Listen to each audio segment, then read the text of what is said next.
آپ کی ایک آڈیو لیک ہوئی جس میں آپ نے یہ حسن نثار، ارشاد بھٹی، ان لوگوں کے بارے میں کہا. اب وہ میں لفظ نہیں کہہ سکتا، آپ نے کہا وہ بھونکتے ہیں. جی. تو واقعی آپ نے کہا تھا اور پھر اس کے بعد آپ نے سوچا کہ غلطی ہو گئی ہے کچھ یار؟ دیکھیے پہلی بات تو یہ کہ میری کو پبلک سٹیٹمنٹ نہیں تھی. اچھا، وہ محفل میں بات ہوئی تھی؟ وہ آپس میں گفتگو ہو رہی ہے، میں اور مریم آپس میں گفتگو کر رہے ہیں اور کسی نے اس کو ٹیپ کیا اور اس نے پھر کسی موقع پہ جب اس کو ضرورت محسوس ہوئی تو اس نے اس کو چلا دیا. تو اس طرح کی ایک نجی گفتگو تھی جس کو پبلک کیا گیا. اور مجھے بہرحال اس کی شرمندگی ہے کیونکہ ان میں میرے ذاتی دوست ہیں اور دوستی بھی 50 سال کی ہے. مظہر عباس میرے بچپن کے ہم دوست ہیں ایک دوسرے کے. میری دوستی خراب ہو گئی ان سے. اچھا، اس کے بعد تو پھر ظاہری بات ہے دوستی نہیں رہتی. نہیں تو یہ مذاق والی نہیں تھا، شاید ہم بھی مذاق میں کہہ دیتے ہیں یار تو.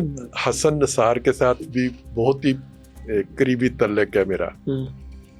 وہ تعلق جو تھا گو حسن کی طرف سے نہیں لیکن مجھے شرمندگی کا سامنا کرنا پڑا. تو یہ ہم آپس کی گفتگو تھی جس میں ہم بہت ذرا کھلی ڈلی گفتگو کر رہے ہوتے ہیں.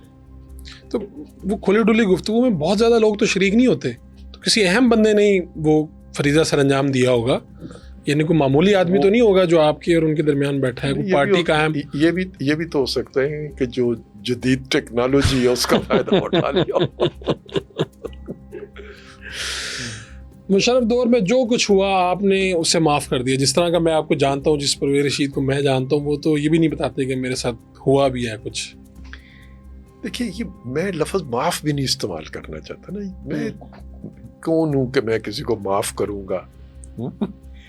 معاف کرنے والی تو صرف ٹھیک کوئی ایک ذات ہو سکتی ہے. تو میں نے آپ سے یہ کہا کہ میں چاہتا ہی ہوں، میری خواہش یہ ہے کہ اس طرح کے واقعات نہ ہوں. میں وزیر اطلاعات تھے تو ہم آپ سے ملتے تھے، تو آپ دیکھا ہے جناب پرویز رشید صاحب خود گاڑی ڈرائیو کر کے آ رہے ہیں، وہ تو تھوڑا سا مجھے ہوتا ہے کہ یعنی آپ ابھی بھی اب تو ڈرائیو کر رہے تھے لیکن آپ سادگی والے ہیں. میں نے وہ ہٹو بچوں والی آپ کے آگے پیچھے نہیں دیکھی. آپ کے پاس پیسے نہیں ہیں یا آپ کا مزاج نہیں ہے؟ مزاج نہیں ہے، مزاج نہیں ہے. اور وزیر کو تو پیسوں کی ضرورت نہیں ہوتی نا، پروٹوکول تو مل ہی جاتا ہے، سرکار سب کچھ دے دیتی ہے. میری ابھی بھی اگر مجھے میری خواہش ہوتی ہے کہ میں خود اپنی گاڑی ڈرائیو کروں، لیکن میری اب بینائی کا مسئلہ ایسا ہے کہ جس کی وجہ سے ڈرائیونگ میرے لیے ڈیفیکلٹ ہو گئی ہے. تو مجھے اب کسی کا سہارا لینا پڑتا ہے اس کام میں، لیکن یہ میرا مزاج نہیں ہے. تو آپ انتخابی سیاست سے، یعنی جو پہلی آپ کی انٹری تھی، اگر میں سوچ رہا ہوں جب آپ میوزک اکیڈمی سے سیاست میں انٹر ہوئے، تو یہ تو پورا وہ ماحول تھا آپ کا مزاج یا انتخابی سیاست والا. پھر آپ نے کسی جگہ پہ کہا بھی کہ احسن اقبال جو ہے وہ الیکشن لڑنا شروع ہو گیا اور مجھے یہاں پہ وہ نواز شریف صاحب نے کہا کہ بھی ٹریننگ، اور میں اس میں پھنس گیا. تو اب آپ سوچتے ہیں کہ ٹھیک ہے انتخابی سیاست نہیں، یا یہ والا معاملہ ٹھیک رہا، کہ کیا سوچتے ہیں؟ کبھی میں اپنی زندگی سے مکمل مطمئن اور اگر دوبارہ مجھے زندگی ملے گزارنے کے لیے تو میں یہی کچھ کروں جو میں نے اب کیا ہے. اور کبھی ایسا بھی، یعنی انسان میں تو ہو ہی جاتا ہے، انسان جتنا بھی ہمبل ہو کہ بھائی میرے ساتھ کوئی زیادتی ہوئی یا قربانیوں کا صلہ نہیں ملا. ہم جتنے سیاستدانوں کو دیکھتے ہیں وہ کہتے ہیں میاں صاحب نے نہ کیتا یا عمران خان صاحب نے کیتا. تو آپ کو کبھی اس طرح کے خیال نے تنگ کیا ہو کہ یار مجھے قربانیوں کا صلہ نہیں ملا؟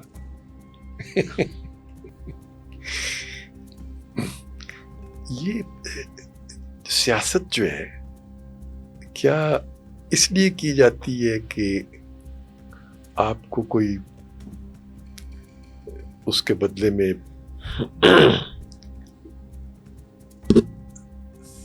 سیاست آپ کے اپنے ایک ضمیر کا سودا ہوتا ہے کہ آپ اپنے سماج کو ایک شکل دینا چاہتے ہیں، اپنے معاشرے کو، اپنی ریاست کو ایک شکل دینا چاہتے ہیں. اس کے لیے آپ کنٹریبیوٹ کرتے ہیں. وہ اس خیال سے آپ نہیں کرتے کہ کچھ صلے کی تمنا نہیں ہے کہ اس میں صلہ جو ہے وہ مجھے ملے گا. بعض دفعہ وہ صلہ اجتماعی طور پر آپ کی آنے والی نسلوں کو ملتا ہے. یہ ووٹ کو عزت دو کا نعرہ جو تھا، یہ کس کی طرف سے آیا تھا؟ میاں صاحب کی طرف سے، آپ کی طرف سے؟ کون ہے اس کا خالق؟ یہ نعرہ جو ہے نا یہ ایوالو ہوا تھا. اچھا. ہم جب اسلام آباد سے چلے اور جی ٹی روڈ کے راستے ہم لاہور آ رہے تھے تو وہ تقریباً یہ جو چند گھنٹوں کا سفر ہے 5 دنوں میں طے ہوا تھا. راستے میں جگہ جگہ لوگوں کا استقبال تھا، بے تحاشا لوگ سڑک پہ کھڑے ہوتے تھے، تو وہاں پھر وقت صرف ہو جاتا تھا، پھر ہمیں رات کو رکنا پڑ جاتا تھا کہیں پہ.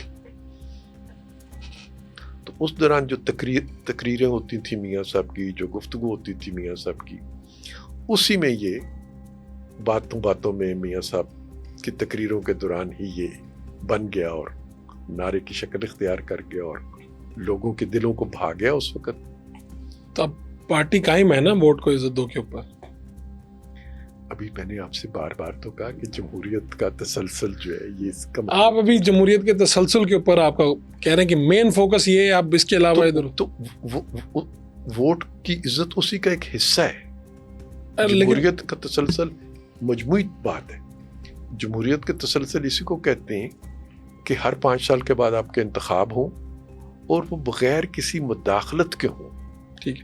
اور اس میں لوگ جسے ووٹ کریں وہ گو کہ یہ آئیڈیل شکل ہمیں بہت کم دیکھنے کو ملی ہے. 2013 کے انتخاب میں تھوڑی تھی، 2010 کے انتخاب میں بھی تھوڑی سی موجود تھی، 2018 2000 کے بعد پھر اس پہ شکایتیں پیدا ہونی شروع ہو گئیں، اس پہ گلے شکوے ہونے شروع ہو گئے پھر. لیکن جانا تو ہمیں اسی طرف ہے.